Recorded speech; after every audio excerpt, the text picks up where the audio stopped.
It is a pleasure to have with me today the CEO of Dilma Ceylon Tea Company, Mr. Dilhan Fernando. As a specialist in tea and industry leader, he's focusing on reimagining tea for the 21st century. In this unprecedented time, how are you managing this new normal as a leader?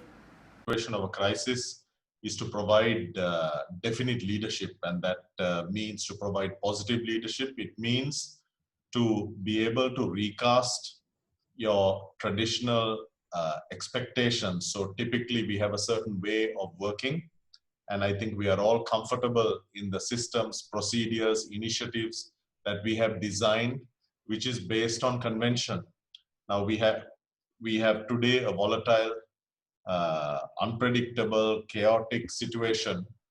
And I think the first thing is to establish the new parameters. To do that, you have to establish what are you willing to change, what can you not change. Now, in our case, we determined the simple principle that in order for us to adapt to the new environment, we had to make sure that whatever we do was a bottom-up process and not a traditional top-down process. Traditionally, in our business and in many businesses, you have a chairman or a CEO who says, okay, this is how it should be done. But in this case, I mean, as I'm sure you might have seen indica from the processes within the business, our intention was to work with our team to say, okay, how do we together rebuild and adjust to the current situation? That might be something as simple as a new recipe in the F&B unit. It might be something as simple as safeguards, health, and so on. So I think, of course, there are many different areas for that. But I think the most important thing was to decide how you're going to, what is your process you're going to follow. So what we had to do, we didn't have time. So we said, look, this is going to be a collaborative process, involved the staff, the worker consultation committees, and so on, to make sure that whatever we do, that it is strong and sustainable, which meant it cannot be top down, but it has to be bottom up. So yes, that was the first stage, to involve management teams, to set up teams to look at quality, to set up multi-skilled, multi-sectoral teams to say, okay, look, how do we handle security of our premises? How do we handle worker, some people are in lockdown. How do we make sure that we get food to them? This kind of simple tasks, but it has been done together, which means that the team feels ownership. The team understands that they are a part of the process, but equally, for us, it means you have a stronger, sustainable solution. So collaboration, I think that was it. And I think that's really the key to how we can all as businesses handle this situation. Right. How you differentiate Dilma from other brands? Uh, that's a big area to cover, but I think the most important thing as a family business and as a Sri Lankan family business is that we compete every day against massive global corporations. So you have Lipton, you have Twinings. They are 100 times bigger than us, and they have much deeper pockets. We don't have the kind of promotional funds that they have, the budgets. So for us, our emphasis is on our authenticity. This is Sri Lankan tea. It is picked by hand. It is, so, when you look at the Sri Lankan tea, we have a lot of disadvantages. One is the fact that our labor cost is the highest in the world.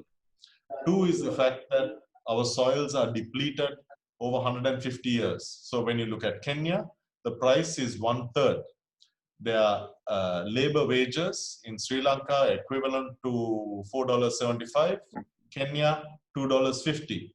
In Sri Lanka, labor productivity is 18 kilos. In Kenya, labor productivity is 30 kilos per person. So you can see the difference. So you can do two things. One is you can say, my gosh, this is very difficult. We can never do anything. And you can start telling the government, look, we need help. We need to reduce the wages. You can't, because the reality is whether you are a worker on an estate or whether you and I, we have aspirations. We want a better life. So we must design our product to suit the circumstances.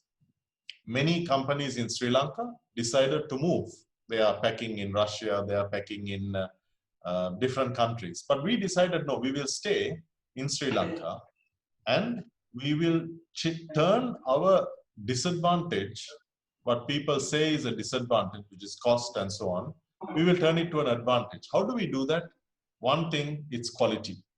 And we say, look, we focus on the best quality. Our teas will be handpicked, our teas will be varied. We will have oolong tea from this estate. We will have, uh, different terroirs and so on. So I think the differentiating factor, you can, as a brand, our principle, we have three: taste, goodness, purpose. So the taste refers to the uniqueness of Ceylon tea, to keep it pure, not to mix it with other tea. Now in the world, every single brand, except for us, they mix the tea.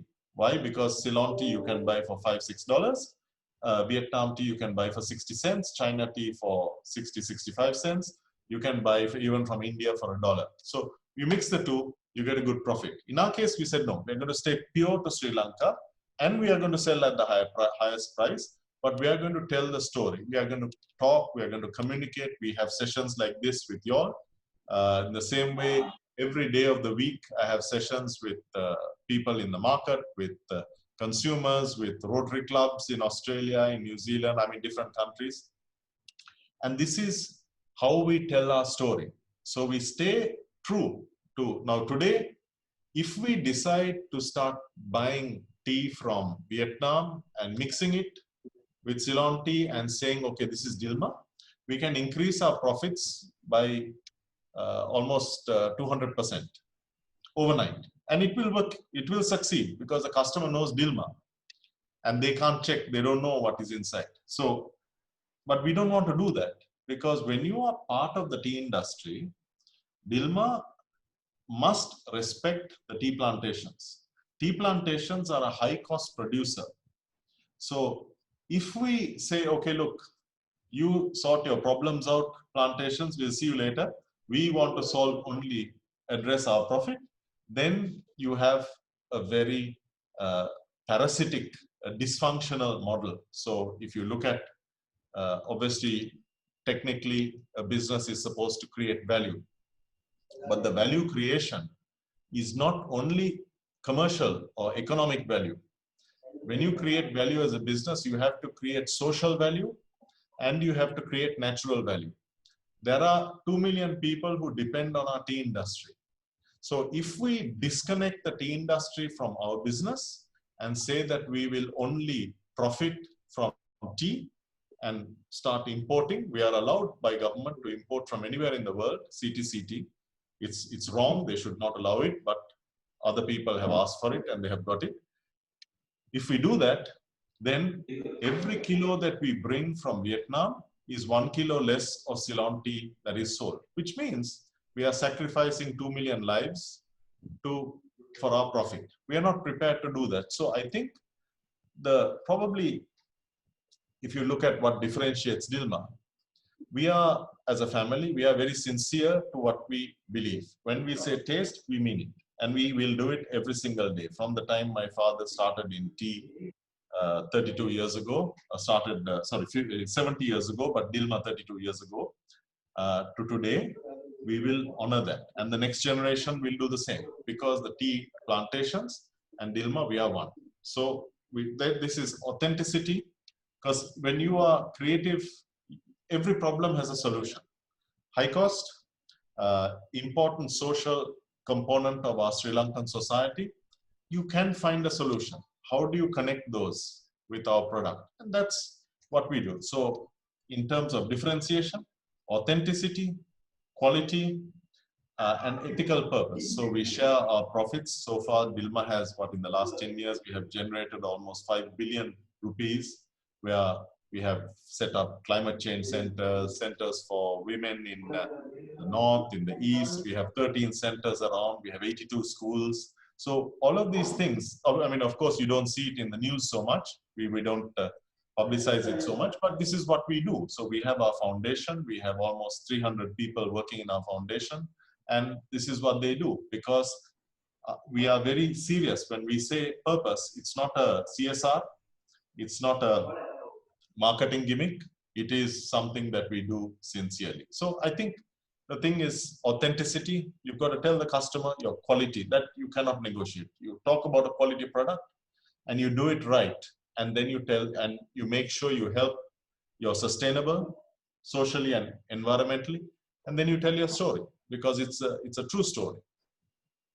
Thank you. What sort of a leadership style do you follow to lead your people at Dilma? I think, there are two ways you can look at leadership in terms of the traditional method of leadership. But today you have to understand that people are very different. There are no, in the old days, you could say, okay, this is how it happens and my word is law. But today it has to be on the same point I made at the beginning. It has to be a collaborative method, because very simply, people are different. We need to empower people, but empowering in our situation is particularly complicated because we are dealing with a global market. Now, we are a company in Sri Lanka. We dictate strategy, design, policy, promotions, everything in 100 countries.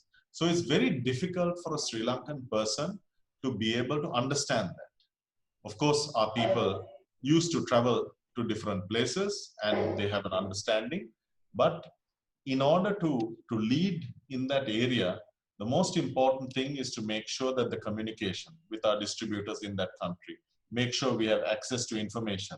And then the leadership should be as much as collaborative as possible, because when you set up a group, the most important thing is if all the stakeholders in the group accept and take ownership to what your objective is. So if you're launching a new product, then if each person, whether they are the copywriter or the designer or the person who is taking pictures, if they understand the objective and if you explain the whole purpose, what are you trying to do, then they take ownership, then you have a successful program. So the key element there is probably commitment. In the old days, it was okay to say, look, take a picture of this and this is, today it's not. I mean, even just now I was doing a brief for a particular product. Even the photographer must understand what are these guys trying to do. Because if they have their heart in the thing, in the project, then they take a different style of photograph because they understand the big picture. And so I think today, the important thing is that we have a generation of people. Some people say, look, oh, they are very difficult generation, this Gen Z and so on.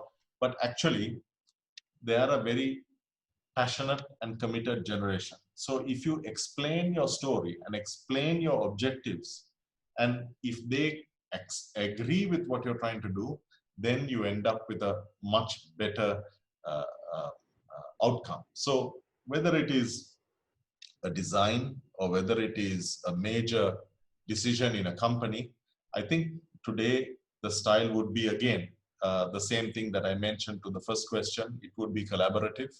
It would be to involve the participation, to have the participation and understanding of all the stakeholders, so that whether it is an engineering problem or a quality problem or a plantation problem, we get in and do it together. So in that way, I think leadership fundamentally has changed, because a leader's role now is to inform, to educate, to inspire, much less to, in the old days, you shout and you say, okay, do this. And that's not the way for the present time. Quite clear, sir. So now with you at the helm of the business, how have you managed to innovate the Sri Lankan tea industry as well as your company? Well, innovation is the key to our product, and something that we have done in terms of innovation is since the 1990s, we have been focusing on the taste of tea. Typically, You have tea presented in a cup or in a mug or whatever. We have looked at working with chefs. We have looked at all the different components in creating an experience. So whatever product you have to start with the consumer. How does the consumer taste the product? How do they see the product? And then you have to innovate to bring new ways, but according to what the consumer wants. So for example, about 10 years ago, we started tea with music. So specific types of music and specific types of tea. Then we went on to looking at tea in food, tea paired with food. We looked at tea in cocktails and mocktails.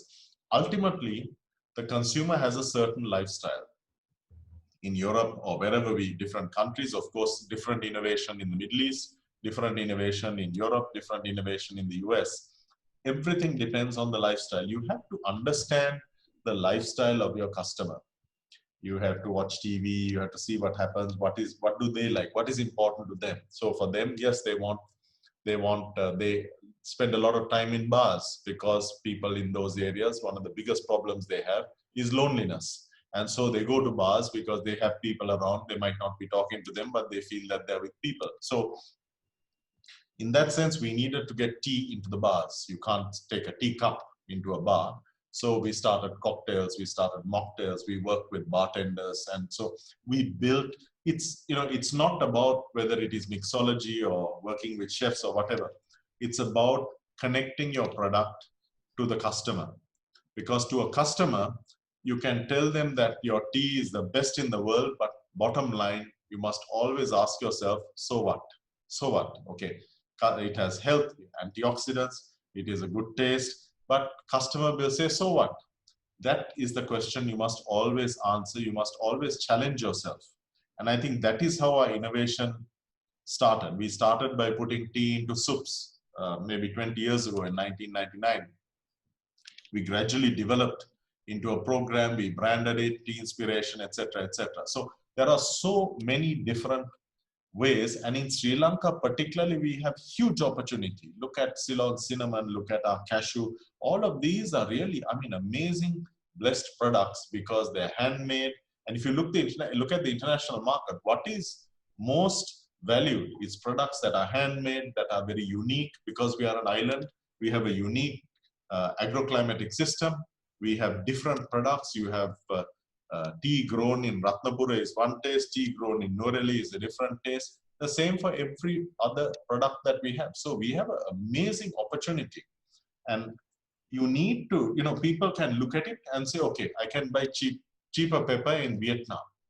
So what? We are not in Vietnam. We are Sri Lankans. We are in Sri Lanka. We must look at our product, must get involved in it. And actually my advice also, and I can tell you from our innovation, one of the biggest things is the leader must not be distant, must be as close as possible to the product and the consumer for two reasons. I can tell you in my case, I started taking photographs because when we started, we couldn't afford photography to do our brochures. Even today, today I have a photo shoot, I take some pictures, we put it into our products. So you've got to be able to visualize. And you've got to go, for example, go where the pepper is growing. What do you see?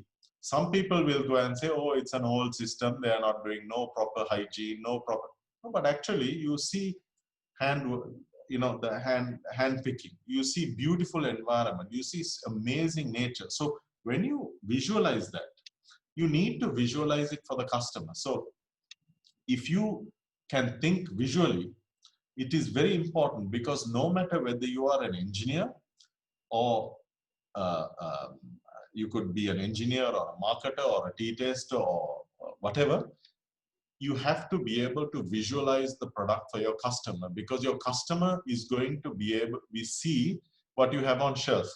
On average, they will have 3 seconds to look. They will see your product, because all of you go to supermarkets. You don't spend time looking at every single product. There are 50,000 products in a large hypermarket. So 3 seconds, they walk past. If your product doesn't speak in those 3 seconds, we don't have money for big ad campaigns. So we have to use our product. So shopper marketing is very critical. So we have to understand, okay, how do we make this product speak in when the consumer looks, okay, the color scheme, how do we show the product? Is the tea presented properly? Is it in a glass or a cup? All of these things, very, very important. So you've got to think visually, you've got to innovate based on the lifestyle, and you always got to ask yourself, so what?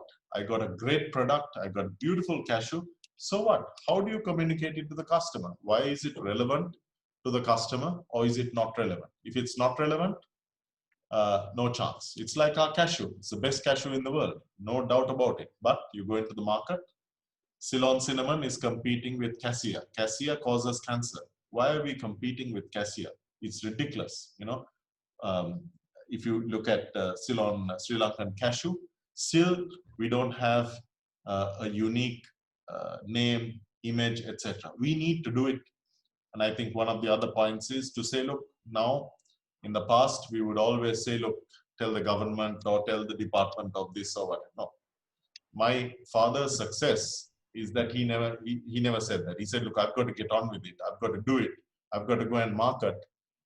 And in fact, today, if you go to some countries, when you say Sri Lanka, they'll say, that's where Dilma comes from. Because our advertisements are about plantations and so on. And so many countries, they say that we are doing the job of tourism promotion. It's true. You have to promote your country, you have to promote your people, you have to promote your environment, and then you connect it to your product.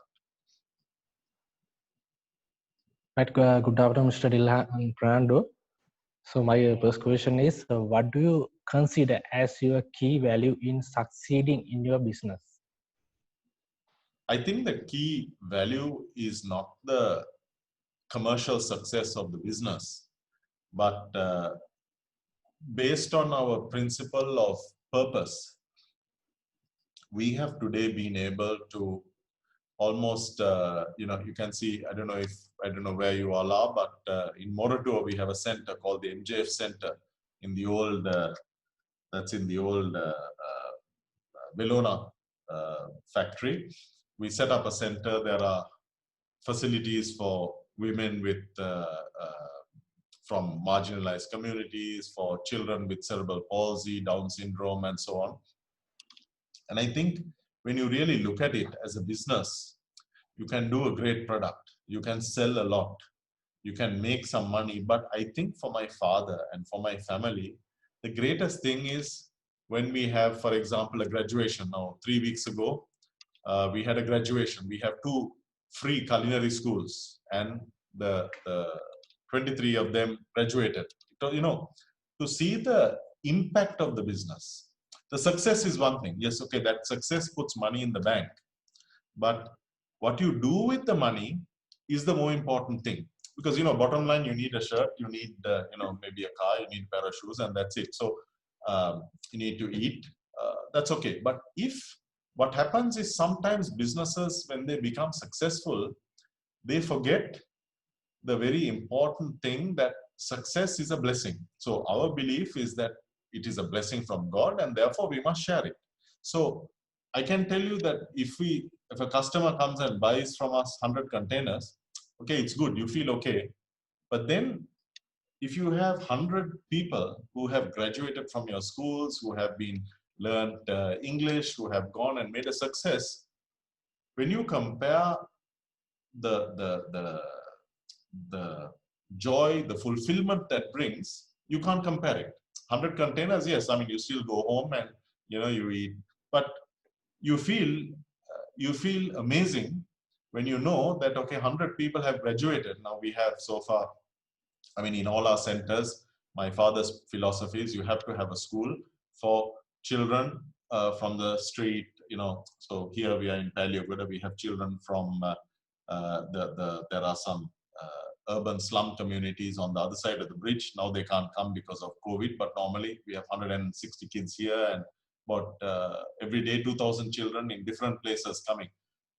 When you see those children, they go from the slum community, and then, I mean, some of them, they are receptionists, they are working in banks and so on. That is a level of success that is far greater than business success. So I'm telling you this not because I'm not saying business success is a bad thing, but the important thing for you all to know and for you all to share is what you do with your success is the most important, is more important than the success itself. Whatever it is, if you are in hospitality, teach someone, help someone, if guide them, provide some mentorship. It makes a huge difference, and it will, a lot of people think money brings happiness. You need money to live, but beyond that, it doesn't bring any happiness. It brings misery. But when people know how to share, I can tell you, my father is 90 years old. He's the happiest man in the world. Why? Because every day he's calling me. Now, have you sent food to this place? Have you sent food here? This morning also he's calling me. I heard 56 of our workers are in lockdown. Send the food to them immediately. This is very, very important. And more than anything, it makes you feel good. And if you ultimately, a business is there for a better life for people. So Yeah. better life means this kind of thing. So it's a long answer, but I think that's the way it is. Yeah, next question is, how have you planned for sustainable development of your business? That's easy. So, we have several practical ideas. So we have two organizations. One is called MJ Foundation. One is called Dilma Conservation. So minimum 15% of our pre-tax earnings go to foundation. Additionally, every year about $1 million goes into conservation. What we do, climate change research, we've done, we are doing, at the moment, we are doing a lot of different projects, agroforestry. We are changing our plantations to have more biodiversity. We are also looking at carbon sequestration using sea grasses, that is undersea planting. But the point is to connect all of this. So for example, our seagrass project, we're going to do 400, we are doing at the moment 400 acres of seagrass off Jaffna. Now, seagrass is important because it absorbs a lot of carbon. So it will make us carbon negative by 2030. So at the moment, we are carbon neutral, but we will be carbon negative up to the shop shelf. But the important thing is not just that. We are then taking those seagrasses, we are working with 50 or 60 families in that area. They're very poor, near Velveture and so on. And what they do is they harvest the seagrass, they dry it, make it into compost and fertilizer, which we then use in our plantations to reduce the use of chemicals on the plantation. Because now we've analyzed it, it's very, very effective to reduce the chemical need for chemicals. And so the idea is to connect all of this. So if you look at, for example, our culinary schools, or the culinary schools, we have the graduates, then we help them to find jobs. At the moment, it's difficult, so we are helping them to start food business. So we are now starting in Morito, we're doing one in Calcutta, where they will come together, they will set up like a cooperative, and they will go out and they will supply food for catering, for different types of requirements. So I think the idea is, we have all of these in place, but you've got to make sure it's practical. But beyond that, what we also do is we share our best practice with others. So example, we set up an organization called Biodiversity Sri Lanka, which we have IUCN and the Chamber of Commerce, and we have almost 90 companies who are together. And we tell them, this is what we did, this is how we did it. Can we help you? You want to plant trees? Okay, we will tell you which species, where you plant it. Don't be harmful to the environment. If you use this, you can help with this animal species. To look at everything holistically. Otherwise, people will say, okay, I want to do something for the environment. I plant 100,000 trees.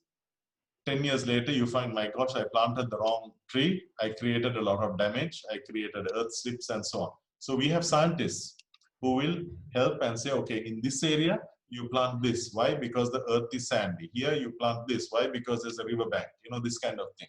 So I think is you must do something good, but one company doing something good is not enough. You have to build, again, the same thing, collaboration. So you have to work with scientists, you have to work with universities, you have to work with other companies and say, let's do something good for the national interest. Then you have to partner together. That's a simple point. And you have to share your best practice so that others will benefit. Thank you, Mr. Fernando. Our next two questions will be more personal related. My first question, what is the best thing that ever happened in your life? That's a tough question. I have so many good things happening. I guess, I have to tell you very seriously, I don't know what faith you are all in, but I became a very strong Christian about 10 years ago. Why that was good is that I learned that everything to take it as a blessing. What that taught me is humility, because sometimes when you become successful, the biggest danger to people is you see people, big business people, who are very arrogant. Arrogance is something that destroys you. And what I learned through my faith was two things. One is, yes, I can trust in God in any situation. And in a crisis like this, I see so many people around me who feel hopeless, and they're saying, my gosh, what do we do? So then for us to come as positive people and say, look, this is how you can do it. This is how you can improve. Be positive. Use this time as a time to build. Let's go forward. Let's look at this option. Look at this option. This is something that my faith has taught me, and which is why I will always say this is the best thing that happened to me, because it changes your whole perspective and it teaches you that you are no better than anybody else. I mean, this is something that in Christianity, we learn that even our God was crucified, Jesus was crucified on the cross. So he went through hardship. So our faith doesn't say you will become a God overnight, you must be blessed.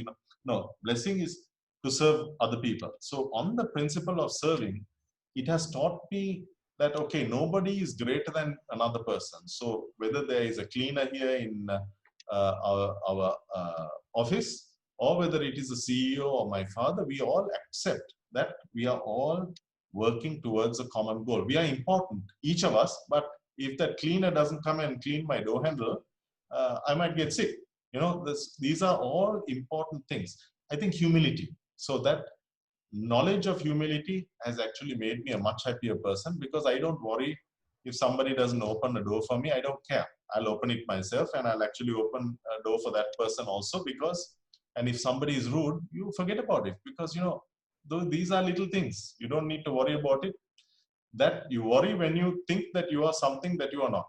And that, unfortunately, in a lot of my friends, I see constantly, but I constantly try to tell them, look, don't do that, because that is how you breed misery. Mr. Fernando, what would you be if you're not in corporate world? I'm sorry, I didn't hear that. What would you be if you're not in corporate world? I think I'd be a farmer, because I think that farmers are amazing people. They are at the front line of climate change. The rural economy it needs to be transformed. The farmers are unfortunately disrespected too much. We have to appreciate them for the food security they offer. And maybe one day I would love to be a farmer, and I would love to be involved in strengthening the rural economy.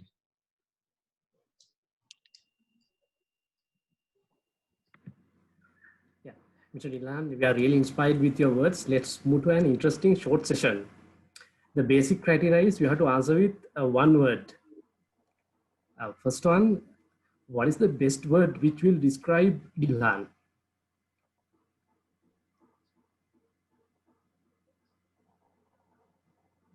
Positive. What's your main strength? Sorry, I didn't hear that. What is your main strength? Hi, Mr. Dilhan. Sorry for the interruption. No, that's okay. I think the questions were getting difficult. That's why system knocked off. What we asked last, Mr. Dilhan, what is the greatest leadership quality that you believe? Now this question and your last question is incompatible, because when I say that my aspiration is to be humble, then I can't also, I suppose,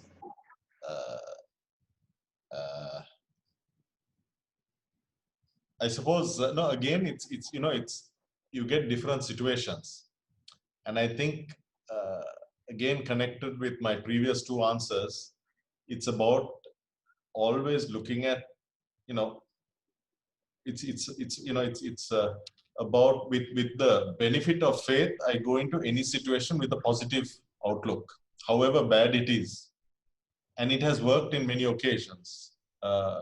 We have difficult situations, some international problems, some quality issues, some different issues, but you always go into it positive and expecting to win, and you can. Yeah, interesting. Positivity, yes, that's the one word. Yeah. What is the main quality which you expect from your subordinates? I think commitment. The last thing, what is the success factor of running a family business? Sorry, the first part wasn't clear. What is the success factor of running a family business? I think there are several, but probably the most important one is the same as I expect from our team, which is commitment. Because when you are committed, then the knowledge, the competence, the passion, all of this comes through. So again, for us also, it's our shared commitment to our values, to success, and so on. I'm sure your words will be inspired and open our minds to rethink and our thinking horizons. I hope so, Amina. Thank you.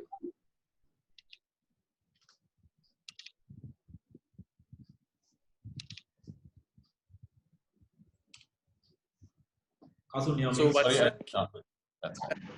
for yeah, what's your key message for future leaders? I think my message for future leaders is twofold. We have to remember that we are entering a fundamentally different era today. As we do that, we have to also remember that we have to think differently. We have to change our attitudes and our mindset, but we must also be humble in our knowledge. So for me, I spend a lot of time reading books, going on the internet, because we have to acquire new skills. An old leader will say that they know everything, and they will never, but today I can tell you we have a strong internship program, and sometimes I learn things from the interns. So the important thing is to understand that in this time of change, we must be humble in our knowledge also. We must partner, we must bring in, whether it is a person who, I have people, we have interns 19, 20 years old. They are as valuable as, their opinion is as valuable as mine. And sometimes being humble, I can learn a lot from these guys when they come in and talk to me. So I think that's it. Competence, commitment, change, these are the factors that we must have. And most importantly, attitude. So, Mr. Fernando, thank you very much.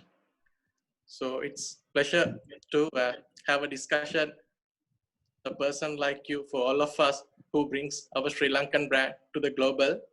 So on behalf of the team and PIM, I would like to thank you for the given opportunity from your busy schedule, right? And all the very best for future your endeavors. Thank you very much.